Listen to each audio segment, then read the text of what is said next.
También está con nosotros en esta bonita mañana el doctor Javier Bravo, él es diabetólogo del Instituto Médico Especializado. Vamos a abordar un tema muy interesante que tiene que ver mucho con la hipertensión, pero también aquella incremento de peso que puede tener algunas personas y que tanto puede afectar incluso a aquellas personas diabéticas. Bienvenido, doctor, qué grato que nos pueda acompañar. Bueno, gracias, ¿verdad? Primeramente por haberme invitado el día de hoy, ¿verdad? Sabemos de que venimos de una semana larga, muchos pacientes que han abusado de la alimentación probablemente hayan subido de peso. Sí, todos los manjares que se preparan para ese periodo de Semana Santa, doctor, la cunaca, el almíbar, el nacatamal, el tamal, en fin, todo lo que se hace. Exactamente, entonces la obesidad no es más que un aumento del tejido graso, ¿verdad? En cualquier parte del cuerpo. Normalmente se ve más en la región abdominal. Mucha gente sube de peso en las piernas, en los brazos, pero más en la región abdominal. Sí. Entonces esto puede conllevar fácilmente al aumento de la presión. ¿Qué es importante para controlar lo que es la obesidad? Sí. Primero, calcular lo que es el índice de masa corporal. El índice de masa corporal se calcula en base al peso sobre la talla al cuadrado. Si da un valor aproximadamente de 25, el paciente lo podemos catalogar como sobrepeso. Si da mayor de 30, es un paciente con obesidad. Sí.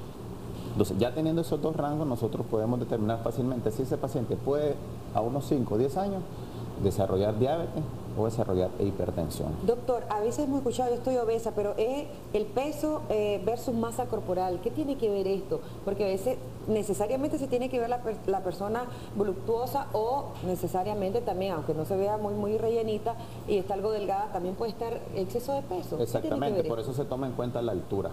Okay. Porque como la fórmula es el peso sobre la altura al cuadrado, entonces podemos determinar fácilmente. Obviamente aquellas personas que hacen ejercicio y que tienen mayor aumento de masa muscular es una de las excepciones que podemos obtener, porque esas personas pueden estar en sobrepeso pero no de tejido graso, sino de masa muscular. ¿Entiendes? Entonces esas personas sí pueden tener una pequeña sección. ¿Qué conllevará a esta persona a la obesidad? Porque dice algunas personas, es que yo no como mucho, yo casi a veces solo una vez al día hago una comida fuerte y el resto es frutas, verduras y estoy gordito. Una de las posibilidades es el estrés. Muchas personas que tienen estrés les da ansiedad y se lo llevan a comer mucho carbohidratos, ¿verdad? Que no necesariamente tienen que ser grasa. Entonces los carbohidratos normalmente en el cuerpo se transforman en grasa, van al hígado, van a diferentes partes del tejido adiposo, que es el que metabólicamente se encuentra más activo. Nosotros podemos ingerir algunas verduras, algunas frutas, que esas no son perjudiciales al cuerpo, pero cuando ingerimos bastante carbohidratos y si le añadimos un poquito de grasa, ¿verdad? Eso hace que el tejido graso vaya expandiéndose. ¿Será cierto que si se come frutas por las noches, eso se convierte también en azúcar, doctor? Exactamente. Eso va dependiendo de las cantidades y el tipo de fruta que puede ingerir. Pero lo más recomendable es que se ingiera más por la mañana. Ya por la tarde puede ser algún fresco, alguna avena que puede estar relacionando. ¿Qué tiene que ver la obesidad? Ahora sí entramos con la hipertensión, ¿no? Sí, la obesidad es uno de los factores muy importantes que puede conllevar a la hipertensión. ¿Por qué? Porque eso afecta lo que es el sistema cardiovascular y algunas veces pues el paciente empieza a tener presiones un poco altas. ¿Qué pasa? La hipertensión no es más que el aumento de la presión fuera del rango normal. Lo normal es entre 120 o 80. Sí. Ya cuando el paciente tiene entre 150 y 100 o 140, 90, ya es un paciente prehipertenso. ¿Qué sucede con estos pacientes? Que hay que estarles tomando sus presiones por lo menos diario o 2 o 3 veces a la semana, y cuando tengamos estos tipos de resultados nosotros los podemos catalogar como un paciente hipertenso. Pero si ya de alguna manera encontramos una presión de 150 sobre 100, ya ese paciente se le diagnostica como hipertenso. Excelente. Y a una persona que ya está diagnosticada como obesa e hipertensa, ¿qué son las recomendaciones que debe tener los familiares y él mismo también?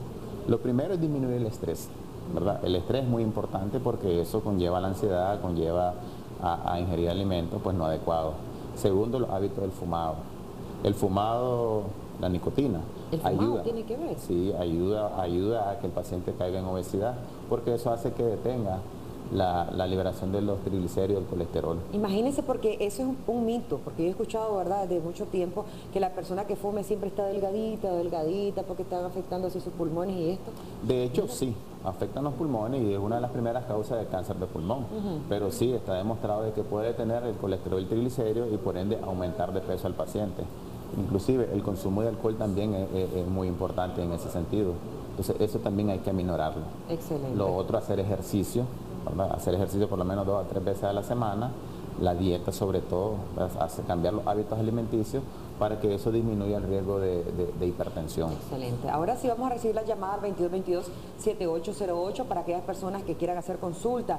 Cuando ya se está padeciendo de hipertensión y se está padeciendo también de obesidad, ¿hay alguna sintomatología específica que nos conlleva a otra Normalmente el enfermedad, paciente, doctor? sí, claro, normalmente el paciente que se le va a diagnosticar la hipertensión o que se le diagnostica las presiones elevadas no tienen síntomas. ¿Ves? Entonces por eso es que nosotros le llamamos el asesino silencioso, porque algunos pacientes solo desencadenan un problema cardiovascular o un derrame cerebral y hasta ese momento la presión está elevada. Es muy peligroso entonces. Es peligroso, exactamente. Wow. Tenemos una llamadita. Buenos días, adelante, ¿le escuchamos? Aló, buenos días. Sí, buenos días. Bienvenida, le escuchamos. Quisiera hacer una consulta al doctor. Fíjese que yo mido 1,73 y peso 195. No logramos comprenderle. Por favor, quizás eleve un poquito el tono de su voz para comprenderle mejor. Mido 1,73. 1,63. 1,73. Sí. Y peso 195. Y muchas veces mi presión es de 110. 1,73 mide usted. Sí, y peso cuánto pesa? 195. 195 pesa usted. Sí. ¿Y su presión se mantiene? Muchas veces es 110. Solo de ahí. 110. Excelente. ¿Tiene algún tipo de... Bueno, ya nos cortó, queríamos saber si tiene algún tipo de síntomas, si a veces dolores de cabeza, doctor, a veces hay algún tipo de situaciones que puede ser la presión alta o la presión baja. ¿Cuál es la más delicada? Recibía un mensaje de texto acá, doctor.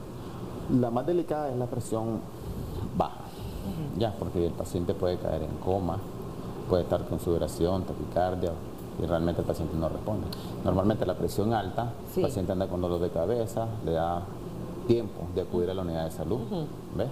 Pero en sí, pues, una es más que otra, pero las dos son perjudiciales. ¿Esta paciente que nos llamó? Esta paciente sí está en sobrepeso. En sobrepeso. Es alta, relativamente alta, es relativamente 1,73. alta por ser mujer. Y pues, pesa 195, es bastante también. Es bastante, exactamente. Ok, Así entonces ella puede tener riesgo también de padecer de hipertensión. excelente. Ahora, es importante tomar en cuenta que algunos pacientes solo pueden presentar dolor de cabeza en la mañana, ¿ya? Y tal vez eso no sea significativo para el paciente. Sí. No tiene que tomarse la presión. Otros pacientes pueden tener síntomas inespecíficos como mareo, náusea, dolor de cabeza, confusiones, inclusive ven destellos en la vista, hay confusión visual. Entonces esos pacientes pueden estar padeciendo de la presión. Entonces no se dan ni cuenta y pueden caer a un problema cardiovascular o un problema cerebrovascular. ¿Tiene algo que ver también con la diabetes esto? Sí, la diabetes es muy importante porque si el paciente diabético no se controla, eso conlleva una complicación que se llama se llama nefropatía diabética. El riñón se afecta y el riñón es uno de los órganos que ayuda a mantener la presión. Entonces, el paciente, entre más años tiene de ser diabético,